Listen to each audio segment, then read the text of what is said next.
जिलाधिकारी और एसएसपी ने कोतवाली का मुआयना किया। इसके साथ ही प्रभारी निरीक्षक के बनाए गए ऑफिस का लोकार्पण भी किया गया।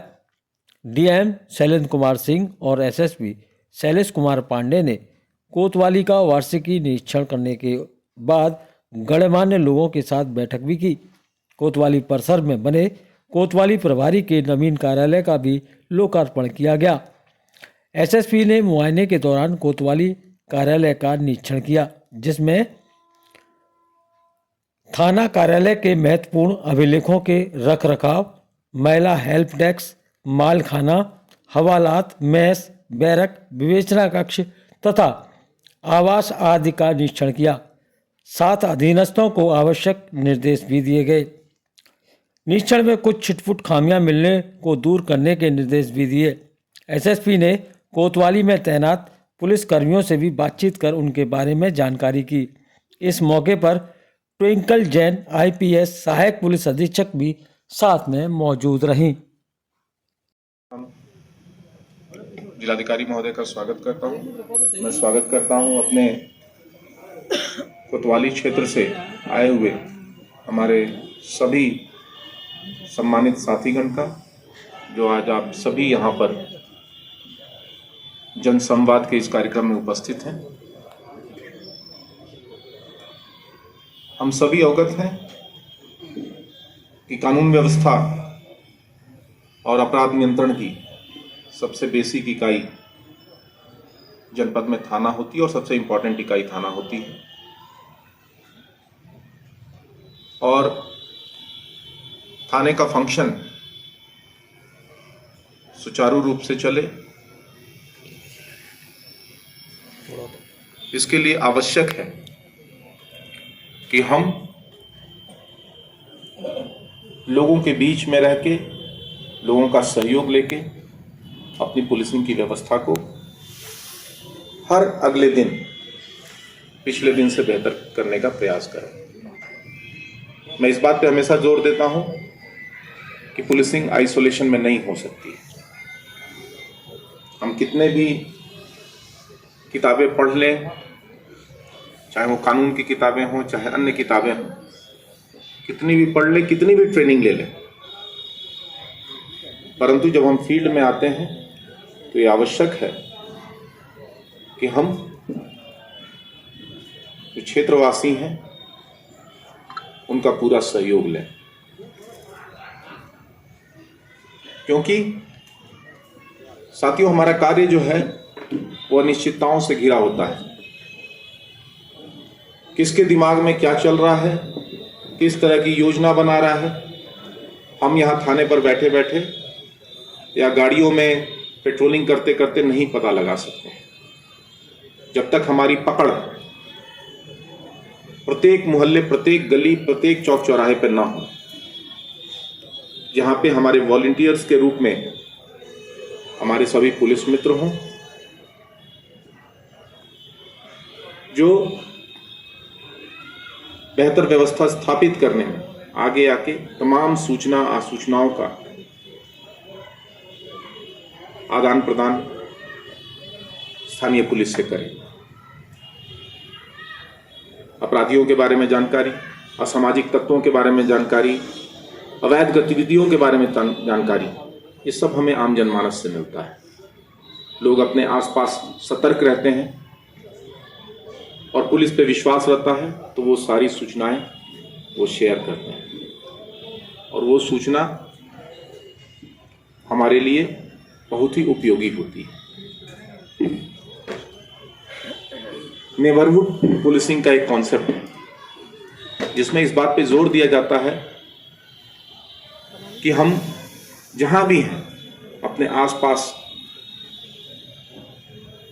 के लोगों पर और अपने आसपास की गतिविधियों पे विशेष नजर रखें। किसी के घर कोई बाहरी आके छुपा हुआ है या आके वैसे शेल्टर लिया हुआ है, क्यों लिया हुआ है? भाई मेहमान भी होते हैं, 1 दिन 2 दिन 4 दिन के लिए आते हैं, किसी विशेष अवसर पे आते हैं। अचानक से पड़ोस में या आसपास में कोई अचानक से धनाढ्य होता जा रहा है। मनी ग्रोथ का भी एक प्रोग्रेशन रेट होता है उससे कहीं ज़्यादा अगर किसी के पास अचानक से धन आ रहा है तो निश्चित तौर पे ये एक संकेत देता है कि कहीं ना कहीं कोई गलत गतिविधि में इन्वॉल्व है।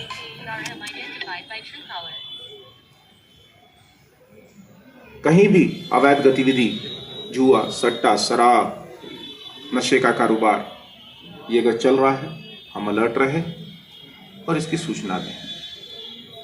कई बार लोग सूचना देने में कतराते हैं, उनको लगता है कि हमारा नाम सामने आ जाएगा, हम क्यों करें, और कई बार लगता है कि हम प्रभावित नहीं हो रहे हैं तो हमें ये करने की क्या जरूरत है। साथियों, हमेशा लोगों को लगता है कि हम नहीं प्रभावित हो रहे हैं, परंतु डायरेक्टली और इनडायरेक्टली हम सभी प्रभावित हो रहे होते हैं। विशेष करके जो अवैध गतिविधियां हैं, जुआ, शराब, सट्टा इत्यादि, ये कैंसर की तरह है। एक जगह जहां इनिशिएट हो गई वो धीरे धीरे धीरे धीरे समाज में फैलने लगती है, थोड़ा सा और पीछे हो जाना, और खास करके युवा वर्ग को खोखला बनाती जाती है। और अल्टीमेटली इन लतों से ग्रसित होने के बाद लोग अपराध की दुनिया में कदम रख लेते हैं, क्योंकि वो नीड, वो ग्रीड दोनों बढ़ जाती है। तो नंबर 1 जो चर्चा में कर रहा था, अपराध नियंत्रण और अवैध गतिविधियों के नियंत्रण में आप सबका सहयोग हमेशा से अपेक्षित रहा है। आप सबने योगदान भी दिया है। मैं वही चाहता हूं, जिस तरह हम प्रत्येक दिन चाहते हैं कि अपने प्रीवियस दिन की अपेक्षा और मेहनत और लगन और निष्पक्षता से काम करें और प्रोफेशनल तरीके से काम करें, उसी तरह वो सहयोग भी और हम बढ़ के चाहते हैं। इसके अतिरिक्त कानून व्यवस्था को बनाए रखने में जितने पर्व, त्योहार, जुलूस इत्यादि हैं, इनके आयोजन में भी लगातार आप लोगों से सहयोग मिलता रहा है। इस कमेटी मीटिंग के साथ माध्यम से, जुलूस में, त्योहारों के आयोजन में हमारे साथ कदम से कदम मिला के चलने की अगर हम बात देखें तो हमेशा से आप सबका सहयोग रहा है। छोटी मोटी समस्याएं कहीं पनपती हैं, हम आप सबका सहयोग लेते हैं उनको हल करने में। तो ये दर्शाता है साथियों कि बिना आप सबको कॉन्फिडेंस में लिए, बिना आपकी सहभागिता, आपका सहयोग लिए एक अच्छी पुलिसिंग संभव नहीं है। तो में उपस्थित आदरणीय वरिष्ठ पुलिस अधीक्षक महोदय, ASP madam twinkle, CO madam, यहाँ के थाना प्रभारी और यहाँ उपस्थित सभी हमारे सम्मानित गणमान्य नागरिकगण, हमारे पत्रकार साथियों, सबसे पहले तो मैं एसएसपी साहब को इस बात के लिए धन्यवाद दूंगा कि आप लोगों से संवाद करने के लिए एक इस तरह का भव्य कार्यक्रम किया है जिसमें खाने पीने की भी इतनी बेहतर व्यवस्था है। तो इसके लिए एसएसपी साहब का विशेष रूप से आभार। देखिए, जीवधारी जो है हमेशा भोजन की तलाश में भ्रमण करता रहता है। शायद मैंने बचपन में पढ़ा था कहीं कि जीवधारी की प्रवृत्ति होती है कि भोजन की तलाश में भ्रमण करता रहता है, और मैं भी उसी तलाश में यहाँ आ गया कि मुझे लगा कुछ बेहतर खाने पीने को मिलेगा तो मैं आ गया। तो इसके लिए आपका बहुत बहुत आभार। थाना प्रभारी निरीक्षक जी का बहुत बहुत आभार। अभी एसएसपी साहब ने जन संवाद की बातें करी।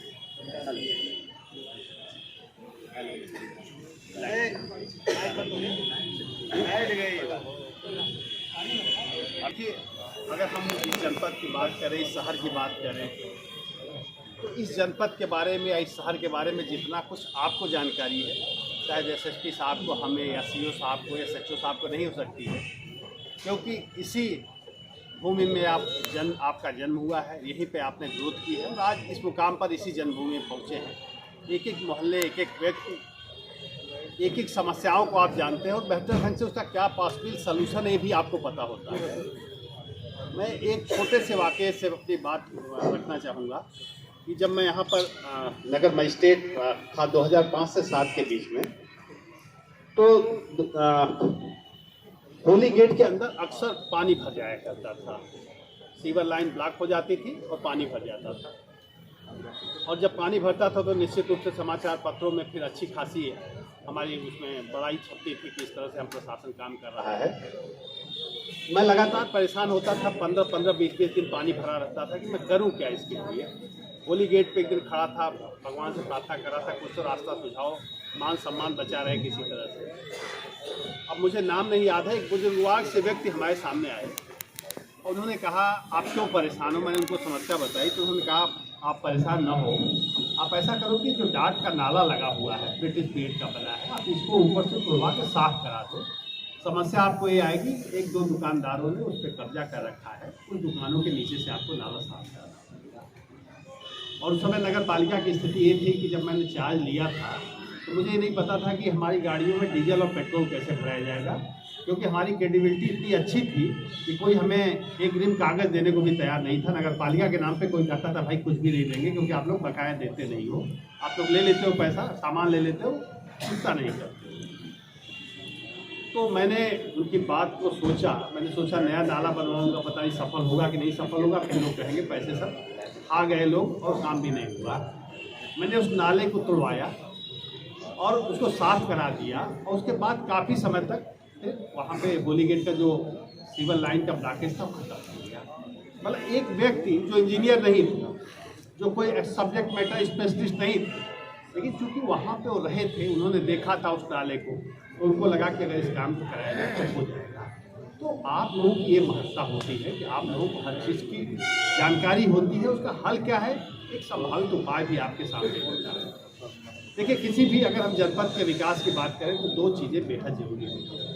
एक इंफ्रास्ट्रक्चरल फैसिलिटी, दूसरी कानून व्यवस्था। कानून व्यवस्था के बारे में एसएसपी साहब अभी आपसे चर्चा कर रहे थे और उसको बेहतर बनाने के लिए जरूरी है कि आपस में हमारा संवाद हो और एक दूसरे पर विश्वास हो। कई बार हमारे ऊपर भी आप विश्वास नहीं करते, इसके तमाम कारण होते हैं और पूर्व के कुछ ऐसी घटनाएं भी होती हैं जिससे कहीं न कहीं आपका विश्वास करना चाहिए। हम आपको आश्वस्त यही करते हैं कि हम लोग आपस में विश्वास रखें, आपस में संवाद रखें। निश्चित रूप से जानिए कि समस्याओं का हल होगा और कोई भी देश, कोई भी प्रदेश, कोई भी शहर कैसा है वो वहाँ के नागरिकों से जाना जाता है। अगर हमारी मानसिकता अच्छी है तो आप जान लीजिए कि हमारा शहर भी अच्छा होगा। अगर आज हिंदुस्तान के कुछ शहर सबसे साफ सुथरे शहर कहे जाते हैं तो उसका क्रेडिट केवल नगर पालिका या नगर निगम को नहीं जाता है, बल्कि वहाँ के नागरिकों को भी जाता है। वो इस बात को समझते हैं कि शहर हमारा है। निश्चित रूप से हम हिंदुस्तानी साफ़ सफाई के बेहद पाबंद होते हैं, सफाई हमें बहुत पसंद होती है, लेकिन हमारा दायरा अपने घर तक ही होता है। घर के बाहर को हम अपना नहीं समझते हैं। तो कई बार अपने घर से कूड़े निकाल करके बीच सड़क पर डाल देते हैं या इधर उधर डाल देते हैं, या सड़क पर मूंगफली खाते हुए जा रहे हैं, छिलका सड़क पर डाल रहे हैं। पैकेट आप गाड़ियों से अक्सर देखते हैं कि उसमें कबाड़ा भर करके चलती सड़क पे लोग सड़क पे डाल देते हैं अपनी गाड़ी से। तो इस तरह से क्योंकि हम शहर को अपना नहीं समझ पाते हैं। तो मेरा हम सबसे आग्रह है कि देखिए, पहले से शहर हमारा बहुत बदल गया है। जो हमारे पुराने लोग हैं, अगर आज से 20 साल पहले की बात करें और आज का देखें तो शहर में बहुत बदलाव आया है। नगर निगम बन गया 2017 में, उसके बाद से बहुत तेज़ी से बदलाव आया है। आज आप देख रहे हैं कि पिछले 1 साल में 2023 में 7.5 करोड़ पर्यटक यहाँ आए हैं। आज से 10 साल पहले कोई कल्पना भी नहीं कर सकता था कि यहाँ इतने ज़्यादा पर्यटक आएंगे। और अभी पीक पे अभी हम नहीं पहुँचे, अभी तो शुरुआत है, अभी तो कॉरिडोर बना भी नहीं है, अभी तो उससे पहले की बातें चल रही हैं। जिस दिन बिहारी जी का कॉरिडोर बन जाएगा, जैसा आप लोगों ने देखा है, इस बार की बजट पे 150 करोड़ माननीय मुख्यमंत्री जी ने सैंक्शन कर दिया है कॉरिडोर। तो निश्चित रूप से जब वृंदावन में कॉरिडोर बन जाएगा तो और बेहतर नागरिकों को सुविधाएँ मिलेंगी और शायद और तेजी से हम विकास कर पाएंगे। तो मेरा आग्रह यही कि आपस में हम लोग थोड़ा तालमेल रखें, जो चीज़ें बेहतर हो सकती हैं उस पर हम लोग ध्यान रखें, तो शायद हमारे और हम तेज़ी से विकास कर पाएंगे। दूसरे जो हमारे पर्यटक आते हैं उनकी थोड़ा सा हमें सहूलियतों का ख्याल रखना पड़ेगा, क्योंकि कहीं न कहीं वो भी हमारे देश के नागरिक हैं, एक श्रद्धा भाव से, आस्था भाव से आते हैं, तो उसका भी हमें ध्यान रखना होगा। एक अनुरोध और करना चाहूँगा कि अगले महीने में भारत निर्वाचन आयोग लोकसभा निर्वाचन की घोषणा करेगा। इस बात की पूरी संभावना है। कब करता है निर्वाचन आयोग डिसाइड करेगा, लेकिन उसके बाद से एक चुनावी माहौल बन जाएगा। मेरा आप लोगों से आग्रह यही है कि ये एक अच्छा अवसर होता है जब आप अपनी सरकार खुद से चुनते हैं। ये आपको अधिकार मिला हुआ है लोकतंत्र में ये और जो शासन प्रणाली है उसमें अधिकार आपको नहीं मिलता है। पहला पार्ट आता है वोटर लिस्ट का। आप सब लोगों से मेरा आग्रह है कि वोटर लिस्ट में अपना नाम जरूर चेक कर लें कि नाम है या नहीं है, या कोई गलती तो नहीं हो गई है। अगर गलती हो गई है तो अभी समय है, अभी आप उसको ठीक करा सकते हैं। ऑनलाइन में ठीक करा सकते हैं, ऑफलाइन में ठीक करा सकते हैं। हो सकता है कुछ लोगों का नाम शामिल न हो, तो आप इस अवसर का लाभ उठा करके नाम शामिल करा सकते हैं। होता क्या है कि जब पोल डे को आप बूथ पे जाते हैं तो फिर आप सोशल मीडिया पर डालते हैं या तमाम जगहों पे आप चर्चा करते हैं कि साहब हमारा नाम काट दिया गया। देखिए, नाम किसी का काटा नहीं जाता है जानबूझकर। 19,23,000 वोटर है। हो सकता है कि 150 वोटर का किसी चूकवश नाम इधर उधर वोटर लिस्ट में हो गया, उसको सही कराने की जरूरत है। इसीलिए उसका पब्लिकेशन होता है कि आप एक बार चेक कर लें, कोई गलती हो उस पर आपत्ति करके उसको ठीक कर दिया जाएगा। तो आप लोग एक बार वोटर लिस्ट को देख लें, कोई कमी हो उसको दूर कर लें, अपने बूथों को देख लें। और हम चाहेंगे कि मतदान का अधिक से अधिक आप सब लोग मतदान प्रक्रिया में प्रतिभाग करें। अगर पिछले विधानसभा चुनाव की हम लोग बात करें तो यहाँ मात्र 64% वोट पड़ा था। इस 36% लोगों ने बूथ तक जाने की जहमत नहीं उठाई। इस बार हम चाहते हैं कि कम से कम 75%